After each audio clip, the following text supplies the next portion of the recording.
you can be an abstract and still have causal power.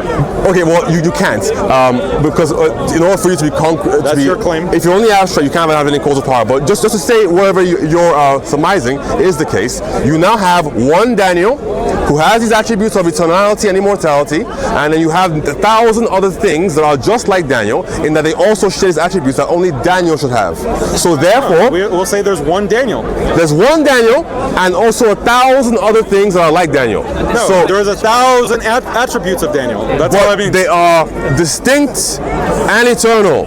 Yeah, they're distinct. Yeah, but it's still Daniel. And in your mind, it's still Daniel. Oh wait. Sorry, it's still Daniel. So the attributes are still Allah. No, the attributes of Daniel, these characteristics of Daniel are Daniel.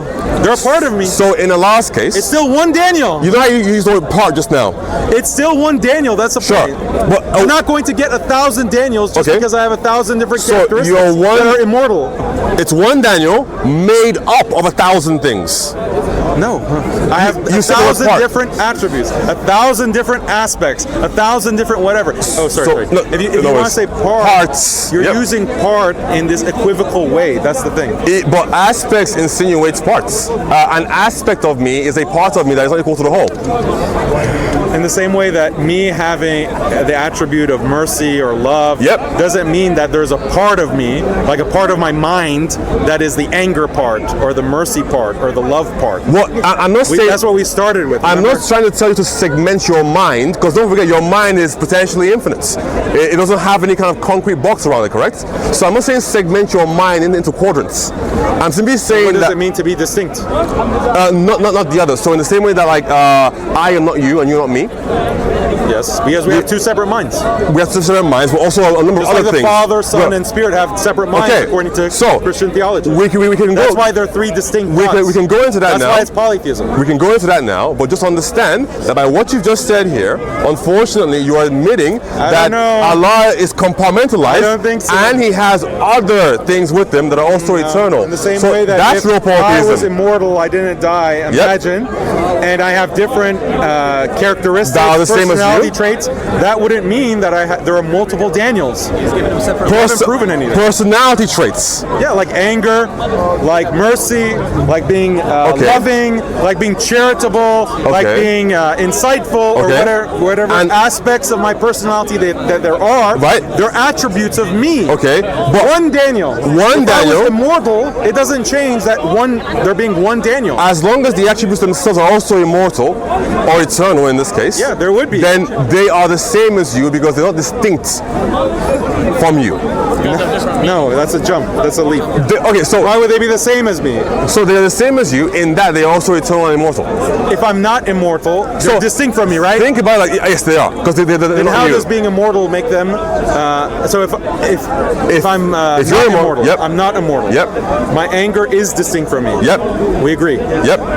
But it's still one Daniel. Do we agree on that? Absolutely. But how does making me immortal suddenly make it multiple Daniels? Because Allah, in Allah's case, He is necessary, correct? That He can't be any other way. He has to be Allah. Because without Him, there's no creation or existence. You're arguing for divine simplicity. Divine simplicity is a position that some Muslims have, not all Muslims. Yes. You started by asking if I'm Salafi.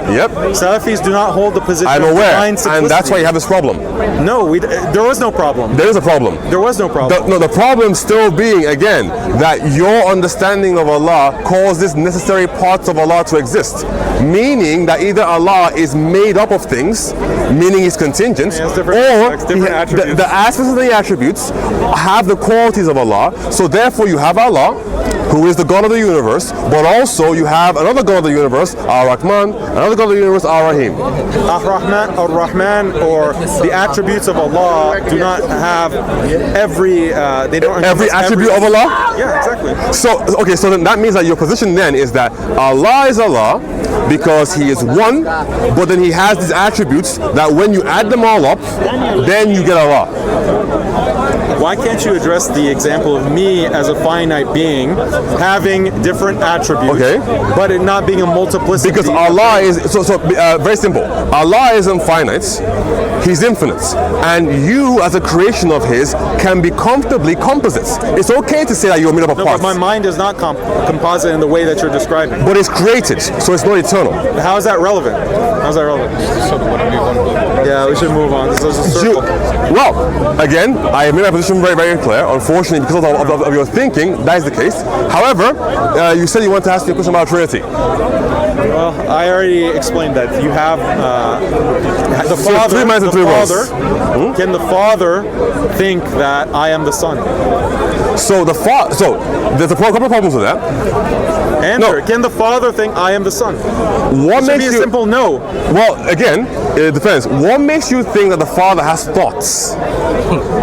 Oh, so God, according to you, doesn't have thoughts. What makes you think he does? I don't think he does. The Bible. The Bible is the expression God is speaking, right? Right, but it is also... So when God speaks, are those thoughts? Are they the expression of God's thoughts or not? So we're having a bunch of problems here. The first one is... because you don't think that God thinks. Do Christians... No. God does not think. God does not think. God is eternally in the presence. Does God have a will?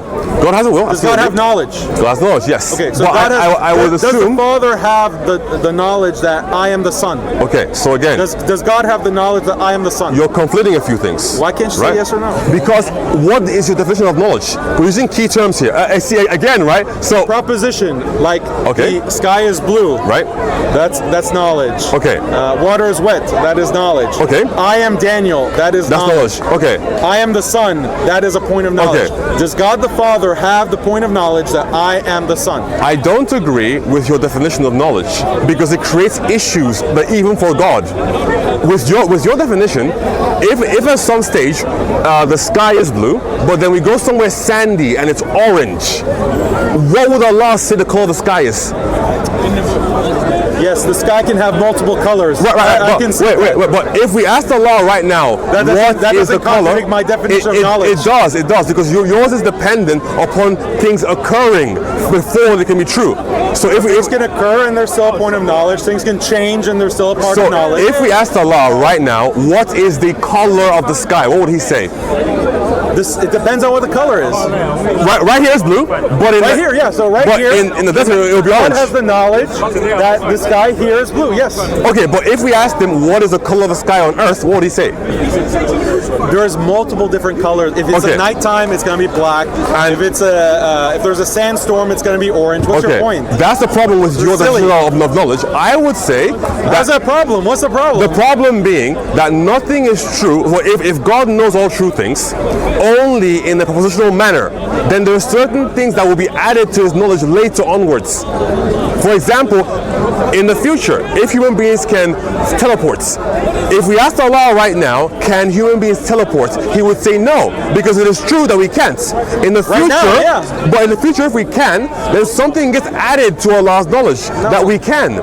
No, God has knowledge of the past, present, and future. It's all encompassed in God's knowledge. But you said this is ridiculous. You said by proposition. Knowledge. Can you understand the expression "I am the Son"? Okay. Can you understand that? Then does that make sense? To move on. I am the Son. Does that make sense? To move on one step further. I am the Son. Does that make sense? I would define knowledge. I am the Son. If you're not going to answer, I'm going to walk away. No, wait. I'm going to walk away. I am the Son. We're going to get somewhere.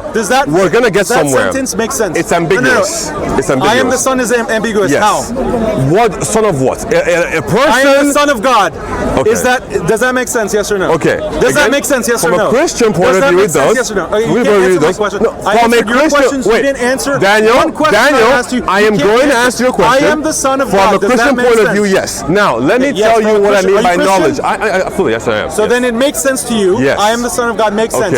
That is a point of knowledge. Can the Father have the point of knowledge? I am the Son of God. Can the Father have the thought, I am the Son of God, or the point of knowledge that I am the Son of God? Yes or no? Very simple as this. Yes or no? The answer will be no. Yes or no? The answer is no. The answer is no because of this. Okay. Can the Son have the point of knowledge, I am the Son of God? Let me. Can the Son have the point of knowledge that I am the Son of God? Yes or no? Very simple. Yes or no? Knowledge. Yes or no? Can the Son have the point of knowledge that I am the Son of God? Let's not have this devolve. Answer the question. Let's not make it devolve. You're not answering the question. I answered your question just now, Daniel. Then you asked me a new one. Let me clarify why. The point of knowledge, I am the Son of God. Daniel. But the Son does have the point of knowledge that I am the Son of God. Daniel, let me clarify why. Minds, and they're Daniel, you're running on a script. Let me tell you why. You can't address the script. I am going to. That's the problem Allow with all me. Christian apologetics. You can't get around this. Daniel, argument. I literally want to. Huh? I want to get around this. Can you let me? Go ahead. ahead. Thank you, Daniel. For your first question, the reason I don't agree is because I don't agree that God only knows things propositionally. I would say, with like Aristotelian philosophy, for example, that knowledge is possessing an understanding of the form of a thing without becoming that thing. That is how God can know all things at all times without them becoming a thing. God can know all about a tree without becoming the tree. So, in the same way, with the Father can have knowledge that He is not the Son without becoming the Son, and vice versa with the Son. But if the Father only knew things in a propositional manner, then at some stage in time, then He could say, okay, fine, well, maybe I can also become a turtle, because now I know I can, because the opportunity has come to being. If the Father had the point of knowledge that I am the Son of God, that would be false, because He's the Father, right? Right. If the Son has the knowledge that I am the Son of God, that would be true. Right. But therefore, they cannot both be true at the same time. They're two distinct minds. Right. Here's the problem. Right. Thank you. No. Thank you. Right, as in you're correct, but I understand what you're saying. But this is the problem. You're presupposing that God only knows things from a propositional manner, which is problematic. It has nothing to do with propositional knowledge. Your argument would be God knows a statement about what reality things. is. It's a statement about what reality is. The Father? I am the Son of God, you said, makes sense. Yes. It makes sense. From a Christian point of view. If the Father says that I am the Son of God, that would be untrue. It would be untrue. Right? Yes. Because the Father is fully aware. It's true or untrue. It's distinct. Because the same point of knowledge that the Son has, that I am the Son of God, would be true. If the Father said it, it's false. If the Son says it, it's true. So that's identity statements about the Father and the Son. There have to be two distinct persons. And they are two distinct persons. We two distinct minds. Exactly. No, one mind. Okay. What is the Father? No, wait. So if you put Son next to Father, they're two distinct minds. Let me. What he's saying. Let me not have it divorced. I am the Son of God. Give me one second. I am God. Sorry, Daniel. Okay, well. Yeah, let's go, because this is going in circles. Okay, so you made your point, I made my point. Okay, all right, well, appreciate it. Thank you. But your God has parts, unfortunately. Yeah, your Trinity makes absolutely no sense. It does? Unfortunately. If you read more into it, that's fine. Well, thanks, Daniel, appreciate it. You little heckler, get out of here. Yep. So, yep. Sure thing. Yep. So you had okay. He said Daniel Pikachu. Daniel Pikachu. So, ultimately, there's a problem that Sunnis have in particular with their conception of who Allah is. First of all, shout out to my Ustad, Sig, and Apologia. Hopefully when they'll see this, they'll hear the shout out. Ultimately, this is a problem that they've identified, where in the classical Sunni understanding of who Allah is, they are incapable of properly describing how Allah's attributes are in relation to Allah Himself. So, are they parts of Him? Are they the whole of Him? Daniel couldn't quite understand it. Daniel couldn't quite answer it. The problem is it's as follows. You have Allah, who is the one God of the universe. You have His 99 plus attributes. Very well. Now, are His attributes the same thing as Allah? Most students will say no. They will say that they are aspects of Him, which is the same thing as saying that Allah has parts. If anything has a part, then it's not necessary, because the parts could be other than they actually are. Allah, if He's the God of the universe, is quote-unquote necessary in that He could not be other than He is, but His attributes have to also then be necessary. Because if they're not, then Allah has contingent things that He relies on to communicate with human beings. That's one problem. Second problem would be, if they are necessary along with Allah, then now you have 99 necessary, non-contingent, non-abstract things in reality that are also eternal just like Allah, but aren't the same as Allah because they're distinct. So you have Allah, you have Al-Rahman, you have Al-Rahim, you have Al-Warith, you have Al-Haq, and they are all eternal, and they are all distinct, and they are all also essentially, by that instance, God. Then he tried to move on to a Trinity, and it's like a Trinity as a form of identity.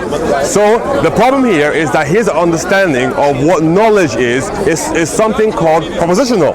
He thinks that God, or his God, can only know all things that are true.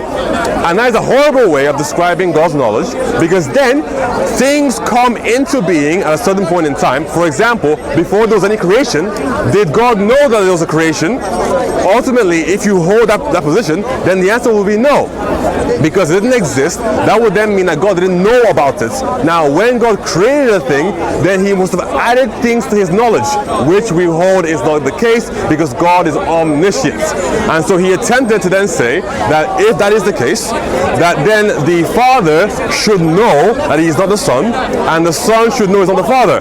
I agreed with this and told him that they are distinct, but at that point he kind of lost the plot and then he ran away. But ultimately I told him that what knowledge is possessing an understanding of the form of a thing, but without becoming that thing itself.